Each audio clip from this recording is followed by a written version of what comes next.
Measure the top and bottom for each hip cut section and deduct 1/2 inch from the actual measurement and record for each course down the hip.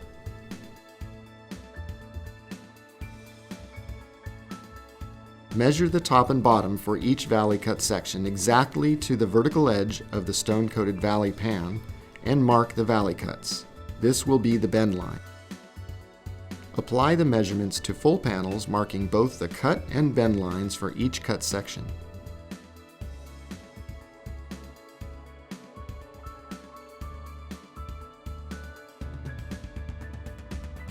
Cut the hip panels and bend them up with the bender.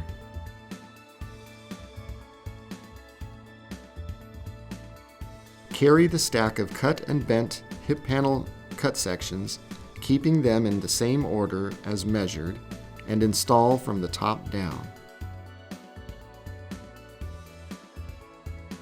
Fasten them as regular field panels.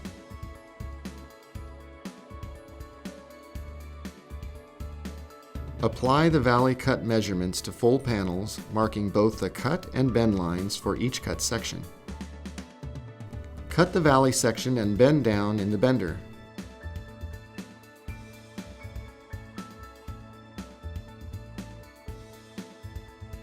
Install the valley cut sections from the top down. Fasten the top cut section through the top flange to ensure it's held tight against the batten.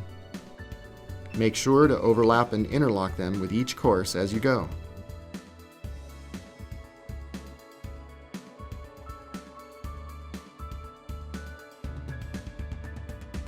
Fasten each course as regular panels. Use a rubber mallet to form the bent down sections to the valley side as needed. Measure rake panels from the full panel across to the rake edge on each course. It's necessary to deduct 1/2 inch from the actual measurement taken to ensure a good fit. Apply the measurements to panels on the ground. This process is repeated for all cut sections on the roof.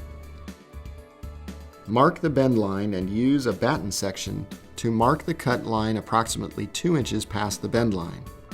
Cut the rake section and bend down in the bender.